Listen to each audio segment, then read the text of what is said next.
This is section 3.3, day 1. Today we're going to talk about how to prove that lines are parallel. So before now you've had that lines are parallel, and then you can tell some things about it. Alternate interior angles are equal, co-interior are supplementary, that kind of stuff. Today we're going to talk about how to prove that they are parallel. So kind of using the information we have, but in reverse, using the converses of them. So to your formula theorem card, you got 4 theorems, and they're actually the converses of the one we did in the previous lesson. So up here we had if 2 parallel lines are cut, corresponding angles are equal. Down here we have, oh, I didn't even put them in the same order. If corresponding angles are equal, then the lines are parallel. So these are the ones you use to prove that lines are parallel, and they all end with parallel lines. So when you're using one of these 4, you got to make sure that you're wanting to prove lines are parallel. Same picture, same concept. Alternate interior look like this. Corresponding look like this. Alternate exterior are those. And then consecutive interior would be these guys. So same theorems as before, just the converses. We're just flipping the P's and Q's. So if I have 2 lines and alternate interior angles are equal, then the lines are parallel. So back to some examples. Let's talk about what this means or how we're going to use it. So the very first one says, find a value of x that makes them parallel. So you kind of want to figure out what kind of angles these are, and these would be corresponding. And on our theorem card, it said corresponding angles have to be equal. So I'm going to set them equal to each other. I'm going to solve for x. And if x was 20, then these would be equal. It would make my, oh, you couldn't see my work.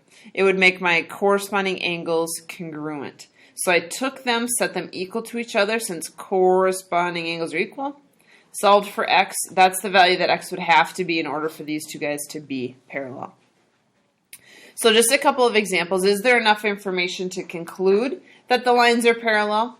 So here, I would know that this is 75 vertical angles. I would know that this is 105 vertical angles. And so I have a set of co-interior angles that are supposed to be supplementary.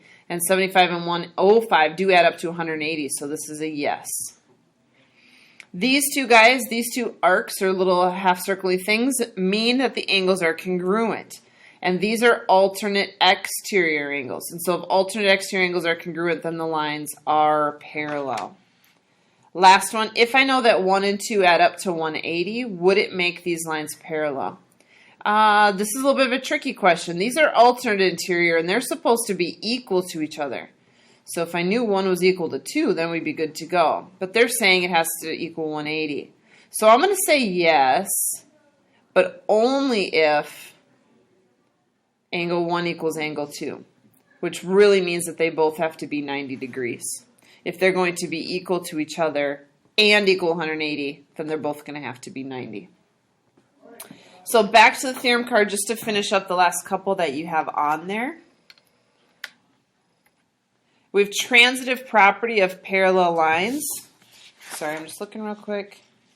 Transitive property of parallel lines says that if 2 lines are parallel to the same line, then they're parallel to each other. So it's kind of like if we had 3 lines, A, B, and C, and I know A is parallel to B. I know B is parallel to C. And just like our law of syllogism, we could kind of take out the overlap and then say A is parallel to C. So this just says if 2 lines are parallel to the same thing, so both A and B were parallel to C, then that means that A and C have to be parallel. Okay? Perpendicular transversal theorem. So if a line is perpendicular to one of 2 parallel lines, then it's perpendicular to the other. This is what it looks like. 2 parallel lines and something that is perpendicular. So this theorem says if you're perpendicular to one of the parallel lines, then you have to be perpendicular to the other one. Last one is the converse of that. So if 2 lines are perpendicular to the same line, then the lines are parallel. So if you had 2 and you said that they're both perpendicular, then that makes those guys parallel. So it kind of decides parallel for you. That's the end of your theorem card for this chapter.